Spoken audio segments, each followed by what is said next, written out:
Hello again, Honda S2000 fans. Today we have a modified S2000 by YM Model. This came in the mail, and let's take a look at this thing. It goes in the trash. It's weird that you have to package packaging, right? It's just so much trash. It's just ridiculous. Alright, so is this licensed? It does have a Honda badge on it.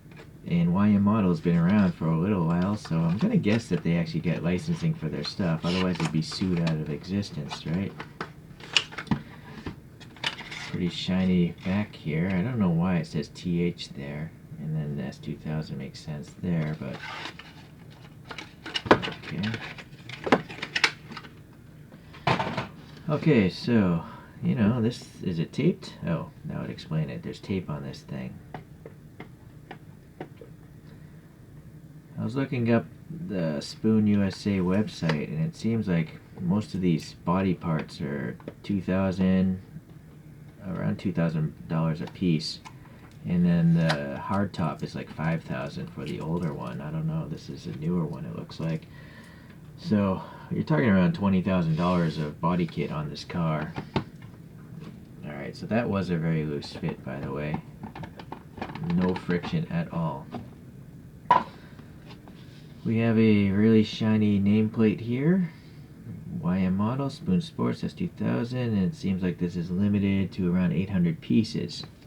Alright. I know there's one with a carbon fiber hood, like a decal, but, you know, I don't like decals, so.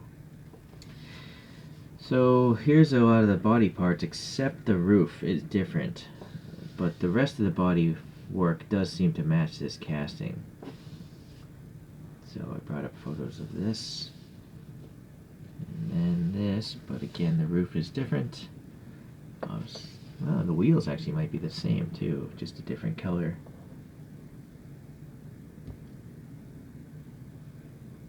Alright, and on this side view, this has the proper hardtop with these additional rear windows. But I don't know how much this one costs. At least $5,000, I imagine. So, I'm debating taking this off the stand. I don't see any antenna. Oh, but there's a tow hook right there. No, I'm gonna play it safe. I've damaged enough models and lost enough parts just by showing them on the stand. Never mind taking them off the stand. Okay, so we have a yellow. It's not metallic though. It's just a deep, like sunburst type of yellow. And then let's see about these wheels. If anyone knows what type of wheels these are, please leave a comment. I have no clue. I assume they're Japanese, but there does seem to be a brake system back there, and I can see the caliper. It's closer to the door there, and as well, I think, on the rear one. So yeah, there we go. It's just all silver, it seems like, back there, the brake and the caliper. Okay, you can see there's a little silver dot for the door lock. I'm gonna guess that's a foil sticker or a decal maybe. The spoon is a decal, and I don't know what those boxes are to the left of the text. This is a resin model, by the way. YM, I think, only makes plastic resin bodies. I believe it's resin. It's not very cold, so. And it also has a lot of detail. The side mirrors are separate pieces, as you can see, and there's a reflective sticker in them. Go around to the front. This little side grill here, it does seem to have a separate piece in it, I think, with a texture. So I think that's like a separate piece of plastic they put in there. I like that there's Falcon written on the tires. That's pretty neat. And then we go to the front. Well, the headlights are pretty nice, as one would expect. We have a clear lens, and then behind it, a bunch of stuff. You know, it looks like a headlight with an orange side on it. So I don't know if that's supposed to be the side blinker or what. I can't go any further. This is 4 times magnification. So it's a detailed light bucket. I just question whether or not. Oh, maybe that is the side blinker. I'm looking at the front photograph. That does seem accurate. Okay. These I think are light covers. These things here, you can see some, rivet marks, but I don't know if they're transparent. Actually, I think they are, because I can see yellow back there. But I don't think there's a light, because they look like they're smoked plastic. Yeah, they are smoked, but not sure. Can't really see a light back there. So next to it, you got I'm assuming like some sort of brake vent. I'm gonna try to get the pick here. What's going on? Oh wow, there you go. Look at that. I thought it was just paint, but no, it's actually just depth. So that's very realistic. Trying to get some light into the grill. Alright, so it looks like there's some molded detail for a radiator there. So that's pretty nice. And then this little vent here, I'm assuming goes into the air induction system, the ram air system, and that has some depth to it. And so that tow hook, yeah, tiny little guy there, I'm not even going to touch it. So the hood here, the bonnet, and again, I think there's some textured pieces put in there. Hold on here, try to get a better angle. I can't even see it with my naked eye, so I'm trying to use my phone screen to try to see where I'm looking, but I see. Okay, there we go.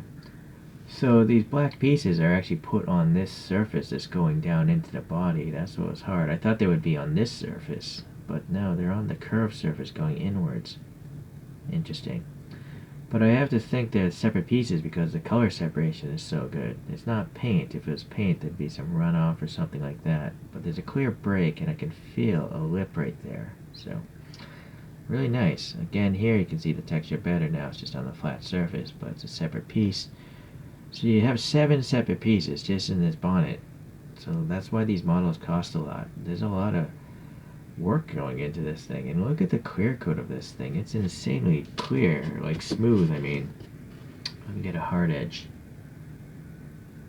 So I guess it's a little wavy, but that's actually the waviness of the bodywork. I don't think it's the waviness of the clear coat. I could be mistaken, but it's definitely better than a Matchbox. Let's put it at that. Alright, so the windshield, let's see, we got some wiper blades that look like they must be photo etched pieces of metal because they're so thin, and they're actually bent 90 degrees, I think, to the windshield. There you can see right there, so they're perpendicular to the glass, or the plastic windshield there, so they're really impressive. The printing on the windshield is not a decal. There's no waviness to it. I think it's tampo printed on the back side. So, very nice. So this is perfectly smooth because the printing is on the back. Now also there's a little ridge here. So I think this is a black piece of metal glued on to represent the molding of the windshield. Very impressive. Hopefully it won't pop loose over time though. There's such curvature. I'm worried about these windows popping off. It's happened twice in my resin models now. Alright, so this sheet plastic window, again, the printing, I think, for the molding is on the back side. Feels perfectly smooth. There's a little black paint here in the casting. Alright, the fuel filler must be here. Some rivet marks there. More rivet marks. Top rear glass. We have some defroster lines, the Spoon logo. Again, I think all that text is on the back side. Look at that. That's such a thin window. You can see me deforming it. Alright. This rear wing is definitely a decal. You can see the waviness of the plastic here of the decal. But, yeah, I don't know how else they would do it. Unless they printed it on both sides and then put the end plates on. The end plates also, I think, are decaled, right, with this carbon texture. So now the wing struts, they are photo etched pieces of metal, I think. Well, I think they're metal. They're very thick, though. They're pretty thick metal. Or it's really thin plastic, but I have a suspicion it's metal because I don't know how you would mold this out of plastic, this tiny thing, without it breaking. Alright. Sorry, this thing, I'm magnified 4 times, but I know I'm going to just zoom in and out if I don't. So I'm just leaving it 4x magnification. The third brake light is a clear red piece of plastic, it looks like, or some sort of clear resin. There's depth to it. You can see as I move around, the light shifting around in there. The Honda badge is very shiny, so some sort of foil decal or sticker. Same with the spoon here, but that's just black, but I think it's raised. You can see the edge of it. So the taillights are lights within lights. You have the clear lens itself with some ribbing, but then behind it you have the clear orange and the clear red plastic. So very impressive. No license plate. That's weird. It would be nice if they had a fake license plate there. And then again, this logo shows up again. I don't know what that means. Maybe that's a spoon logo of some sort. So additional metal pieces, I think, here. Sounds like metal, and they're so detailed. I'm sure they must be photo etched metal. I also suspect there's actually air behind that thing. I don't know.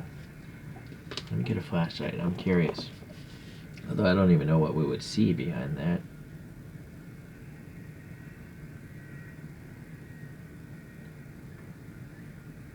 Not sure.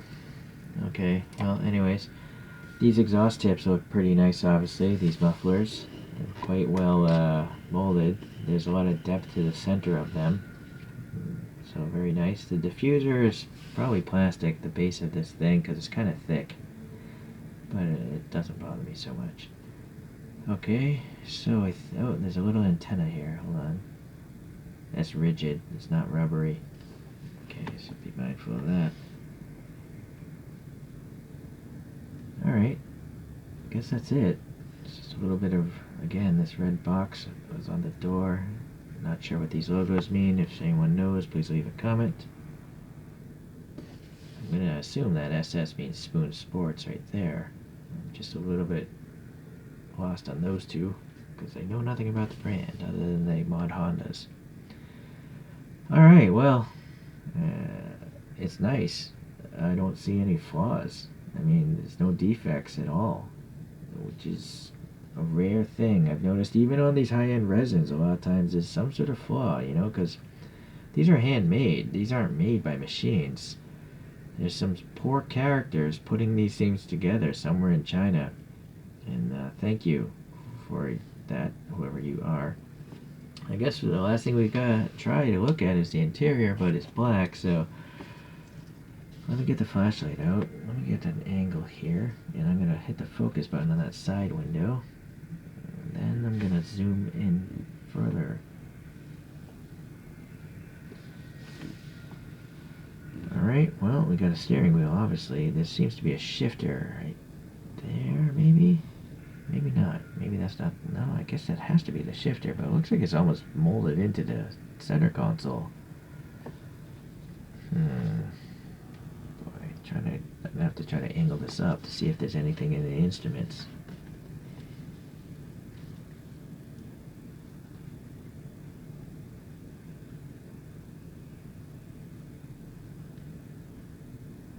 Can't tell if there's anything in the instrument cluster. The steering wheel is just in the way. I have to assume there is.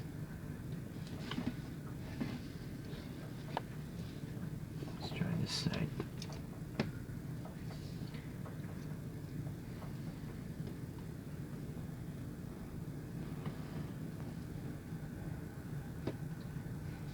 Even on this side, I can't tell.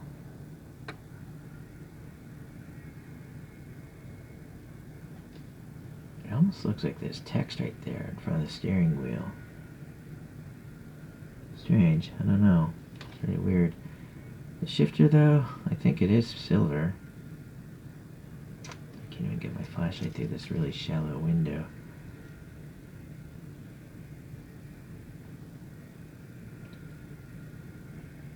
Weird. You would think if you hold a flashlight right up next to something, the light would go through, but I'm moving this flashlight around and I just can't seem to get light in there. It's really strange. Alright, well anyways, there's a green set of seat belts on that seat there, so... Oh, it also says bride. So they're bride seats, I think. That's a brand of seat. And probably green Takata seat belts. Unfortunately, you know, this windshield banner doesn't help the effort to see what's inside. It's covering almost 30% of the windshield. But I do think there's a rear view mirror there. Yeah, I think you can kind of see it poking down. And then, yeah, those green seat belts. There's some sort of gauges here in the center of the top dashboard. Maybe a tach meter, rev meter, and who knows what else, but a boost meter maybe. Yeah, alright.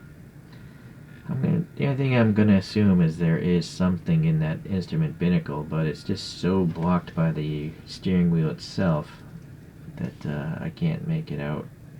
Or it's almost like there is no instrument cluster.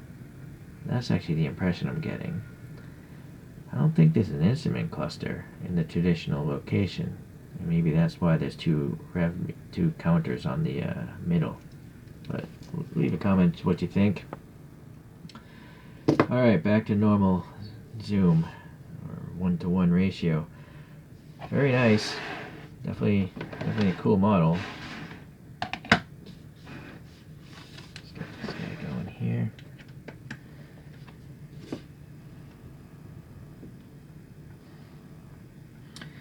Alright, let's see. I have an S2000 by Hobby Japan. Sadly, this one came off AliExpress, and I think it's a factory reject, because look at that scratch right between the wiper fluid ejectors there. Other than that, though, it's a pretty nice model.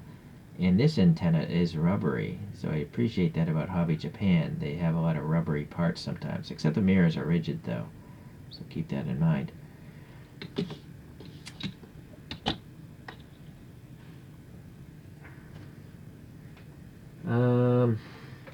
Boy.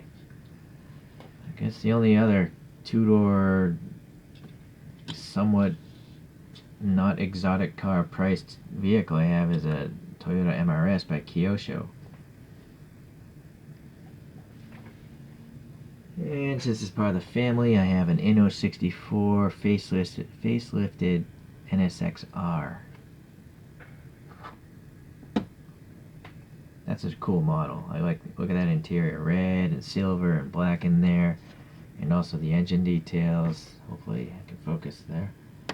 So Inno 64 is great, in particular if you go to the ones that don't have racing liveries, because most of their racing liveries have decals. But the stock vehicles, this thing is awesome. So I do love that brand. I still buy their racing cars even though they have decals, but I don't like it. Alright. Top view.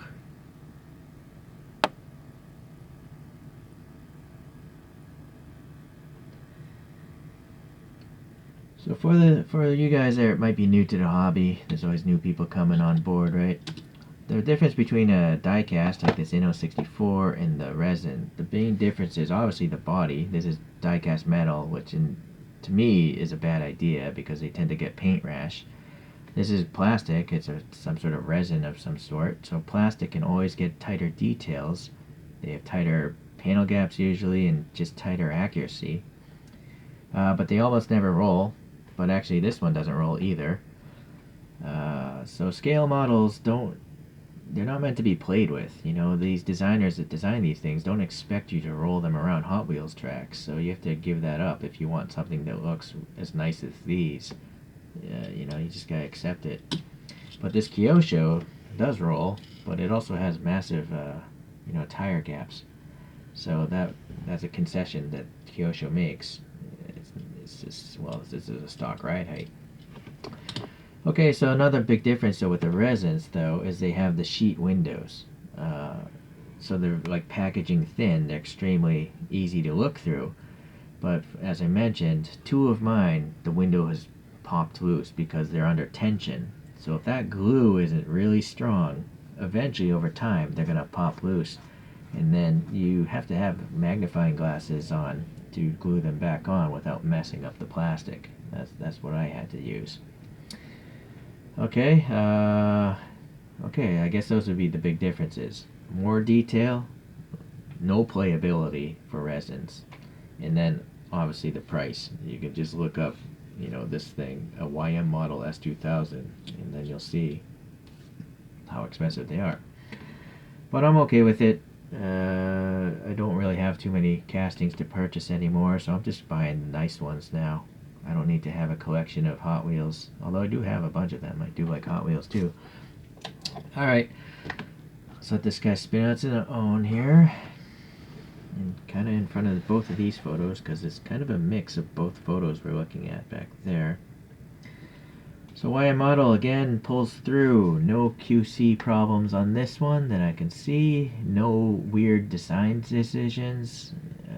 Everything makes sense to me how this thing was put together, and it's fantastic. So I will continue to buy more YM models, that's for sure. Hopefully you'll be around when those come in. Alright, thanks. Bye.